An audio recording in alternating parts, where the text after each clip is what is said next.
നമസ്കാരം. മലയാളി വാർത്ത പ്ലസിലേക്ക് സ്വാഗതം. ഇലക്ട്രോണിക്സ് കയറ്റുമതിയിൽ ഇന്ത്യക്ക് 38% വളർച്ച. സ്മാർട്ട് ഫോണുകളുടെ കാര്യത്തിൽ ഇലക്ട്രോണിക്സ് കയറ്റുമതിയിൽ കുതിപ്പുമായി ഇന്ത്യ.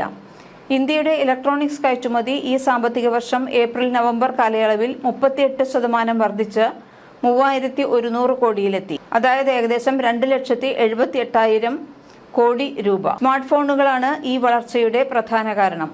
കയറ്റുമതിയുടെ 60%വും സ്മാർട്ട് ഫോണുകളാണ്. ആപ്പിളിന്റെ കയറ്റുമതി ഇതിൽ വലിയ പങ്ക് വഹിക്കുന്നു. ഉൽപാദന പ്രോത്സാഹന പദ്ധതികൾ ഈ വളർച്ചയ്ക്ക് കാരണമായിട്ടുണ്ട്. മൂല്യത്തിൽ 3ാം സ്ഥാനത്താണെങ്കിലും കയറ്റുമതി വളർച്ചയിൽ ഒന്നാമതാണ് ഇലക്ട്രോണിക്സ് ഉൽപ്പന്നങ്ങൾ. ഏപ്രിൽ-നവംബർ കാലത്ത് 3100 കോടി ഡോളറിന്റെ ഉൽപ്പന്നങ്ങളാണ് ഈ വിഭാഗത്തിൽ കയറ്റി അയച്ചതെന്ന് വാണിജ്യ മന്ത്രാലയത്തിന്റെ കണക്കുകൾ പറയുന്നു. ഇലക്ട്രോണിക്സ് കയറ്റുമതിയിൽ 60% സ്മാർട്ട് ഫോണുകളാണ്. 1870 കോടി ഡോളറിന്റെ സ്മാർട്ട് ഫോണുകൾ കടൽ കടന്നു. ഇതിൽ തന്നെ 1400 കോടി ഡോളർ, അതായത് 1,25,000 കോടി രൂപ ആപ്പിളിന് സ്വന്തമാണ്. ഉൽപാദന അനുബന്ധ ഇളവ് പദ്ധതി തുടങ്ങിയ ശേഷമാണ് രാജ്യത്തുനിന്ന് സ്മാർട്ട് ഫോൺ കയറ്റുമതി ഉയരാൻ തുടങ്ങിയത്. 2020-21 സാമ്പത്തിക വർഷത്തിൽ വെറും 300 കോടി ഡോളറിന്റെ ഏകദേശം 26,800 കോടി രൂപയുടെ സ്മാർട്ട് ഫോൺ കയറ്റുമതിയാണ് രാജ്യത്തുണ്ടായത്. 2024-25 ഇത് 2,400 കോടി ഡോളറിൽ എത്തി. 2.15 ലക്ഷം കോടി രൂപ. കയറ്റുമതിയിൽ 7,970 കോടി ഡോളറുമായി എഞ്ചിനീയറിംഗ് ഉൽപ്പന്നങ്ങളാണ് മുന്നിലുള്ളത്. അതേസമയം മുൻവർഷത്തെ അപേക്ഷിച്ച് ഈ വിഭാഗത്തിൽ 4.3% വളർച്ച. രണ്ടാമതുള്ള പെട്രോളിയം ഉൽപ്പന്നങ്ങളുടെ കയറ്റുമതി 3,790 കോടി ഡോളറിൻ്റെതാണ്. മുൻ വർഷത്തേക്കാൾ 14.7% വളർച്ച കുറയുകയും ചെയ്തു. 3ാം സ്ഥാനത്താണ് ഇലക്ട്രോണിക്സ് ഉൽപ്പന്നങ്ങൾ വരുന്നത്. മരുന്ന്, ഫാർമ ഉൽപ്പന്ന കയറ്റുമതി 4ാമതും ആഭരണ വൈരക്കല്ല് കയറ്റുമതി 5ാമതും വരുന്നു. മരുന്ന് കയറ്റുമതി 6.5% ഉയർന്നപ്പോൾ ആഭരണ കയറ്റുമതിയിൽ 0.6% ഇടിവ് നേരിട്ടു. പ്രധാന വിവരങ്ങൾ ഇങ്ങനെയാണ്. വളർച്ചാ നിരക്ക് 38%. ഏപ്രിൽ-നവംബർ 2025. മൊത്തം കയറ്റുമതി 3,100 കോടി ഡോളർ, അതായത് ഏകദേശം 2.78 ലക്ഷം കോടി രൂപ. പ്രധാന പങ്ക് സ്മാർട്ട് ഫോണുകൾ 60% വരെ. ആപ്പിളിന്റെ സ്വാധീനം 1.25 ലക്ഷം കോടി രൂപയുടെ സ്മാർട്ട് ഫോൺ കയറ്റുമതിയിൽ വലിയ പങ്ക് ആപ്പിളിന്. ഉൽപാദന അനുബന്ധ ഇളവ് പദ്ധതിയും അതുപോലുള്ള പ്രോത്സാഹനങ്ങളുമാണ് ഇതിന് കാരണം. മറ്റു കയറ്റുമതികൾ എഞ്ചിനീയറിംഗ് ഉൽപ്പന്നങ്ങളാണ് കയറ്റുമതിയിൽ മുന്നിൽ നിൽക്കുന്നത്. 7,970 കോടി ഡോളർ. ഏറ്റവും വേഗത്തിൽ വളരുന്ന മേഖല. ഇന്ത്യയുടെ ടോപ്പ് 30 കയറ്റുമതി ഇനങ്ങളിൽ ഏറ്റവും വേഗത്തിൽ വളരുന്ന മേഖലയാണ് ഇലക്ട്രോണിക്സ്.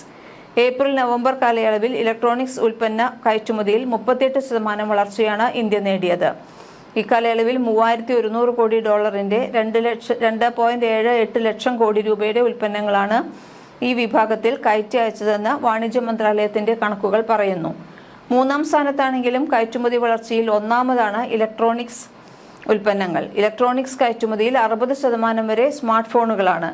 1.68 ലക്ഷം കോടി രൂപയുടെ സ്മാർട്ട് ഫോണുകളാണ് കയറ്റുമതി ചെയ്തത്. ഉൽപാദന അനുബന്ധ ഇളവ് പദ്ധതി തുടങ്ങിയ ശേഷമാണ് രാജ്യത്തുനിന്ന് സ്മാർട്ട് ഫോൺ കയറ്റുമതി ഉയരാൻ തുടങ്ങിയത്.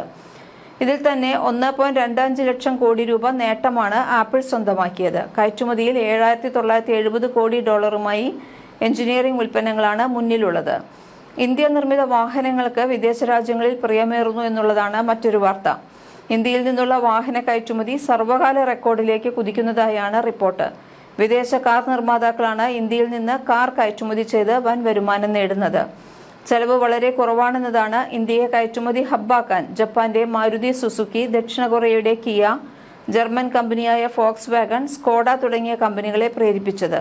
വിപണി കണ്ടെത്താനാകാതെ US കമ്പനികളായ ഫോർഡ് മോട്ടോഴ്സും ജനറൽ മോട്ടോഴ്സും ഇന്ത്യ വിട്ടതിന് പിന്നാലെയാണ് മറ്റു കമ്പനികളുടെ കയറ്റുമതി ഉയർന്നത്. കഴിഞ്ഞ വർഷം 7,43,326 വാഹനങ്ങളാണ് ഇന്ത്യ വിദേശ രാജ്യങ്ങളിലേക്ക് കയറ്റുമതി ചെയ്തത്. എന്നാൽ ഈ വർഷം നവംബറോടെ കയറ്റുമതി ചെയ്ത വാഹനങ്ങളുടെ എണ്ണം 7,90,667 കടന്നു. ഏറ്റവും കൂടുതൽ കയറ്റുമതി നടക്കുന്ന ഡിസംബറിലെ കണക്കുകൂടി പുറത്തുവരുന്നതോടെ പുതിയ റെക്കോർഡ് തൊടുമെന്ന് വിദഗ്ധർ നൽകുന്ന സൂചന. 10 ലക്ഷം കാർ കയറ്റുമതി എന്ന നേട്ടം ഈ വർഷം സ്വന്തമാക്കാൻ കഴിയുമെന്നാണ് നിർമ്മാതാക്കളുടെ പ്രതീക്ഷ. 2020 കയറ്റുമതിയിൽ നിന്ന് ഇരട്ടിയിലേറെ വർധനവാണ് ഉണ്ടായത്. 4,28,098 വാഹനങ്ങളാണ് 2020 ഇന്ത്യ വിദേശ വിപണിയിൽ വിൽപ്പന നടത്തിയത്. കോവിഡ് മഹാമാരിക്ക് പിന്നാലെ ഫാക്ടറികൾ അടച്ചുപൂട്ടിയത് കയറ്റുമതിക്ക് തിരിച്ചടിയാവുകയായിരുന്നു. ഇതിനു മുൻപ് 2017 ഏറ്റവും അധികം കാറുകൾ കയറ്റുമതി ചെയ്തത്. 7,38,894 യൂണിറ്റുകൾ കടൽ കടന്നിരുന്നു. അന്ന് കയറ്റുമതിയുടെ ആഗോള കേന്ദ്രമായി ഫോർഡും ജനറൽ മോട്ടോഴ്സും ഇന്ത്യയെ മാറ്റി. ഫോർഡ് ചെന്നൈ സനന്ദ് പ്ലാന്റുകളിലും ജനറൽ മോട്ടോഴ്സ് മഹാരാഷ്ട്രയിലെ തലിഗാവിലുള്ള പ്ലാന്റിലുമാണ് വാഹനങ്ങൾ നിർമ്മിച്ചിരുന്നത്.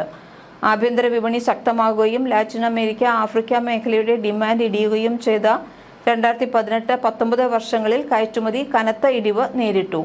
പക്ഷേ ഫോർഡും ജനറൽ മോട്ടോഴ്സും രാജ്യം വിട്ടത് Maruti Suzuki, Kia, Skoda, Volkswagen തുടങ്ങിയ കമ്പനികൾക്ക് പുതിയ അവസരങ്ങൾ തുറന്നു നൽകിയെന്ന് വിദഗ്ധർ പറയുന്നു. മാരുതി സുസുക്കിയാണ് ഏറ്റവും കൂടുതൽ വാഹനങ്ങൾ കയറ്റുമതി ചെയ്ത കമ്പനി. 3,32,585 ലക്ഷം കാറുകൾ 2025 സാമ്പത്തിക വർഷം വിദേശ വിപണിയിൽ വിൽപ്പന നടത്തിയെന്നാണ് കണക്ക്. ഇന്ത്യൻ വിപണിക്ക് ഇഷ്ടമായില്ലെങ്കിലും മാരുതി സുസുക്കിയുടെ ജിംനി 100-ലേറെ രാജ്യങ്ങളിലേക്ക് കയറ്റുമതി ചെയ്തു. നിർമ്മാണം തുടങ്ങിയ ശേഷം 1,00,000 യൂണിറ്റുകളാണ് മാരുതി വിദേശ വിപണിയിൽ വിറ്റത്. കൂടുതൽ വാർത്തകളുമായി വീണ്ടും വരാം. മലയാളി വാർത്ത പ്ലസ് സബ്സ്ക്രൈബ് ചെയ്യൂ.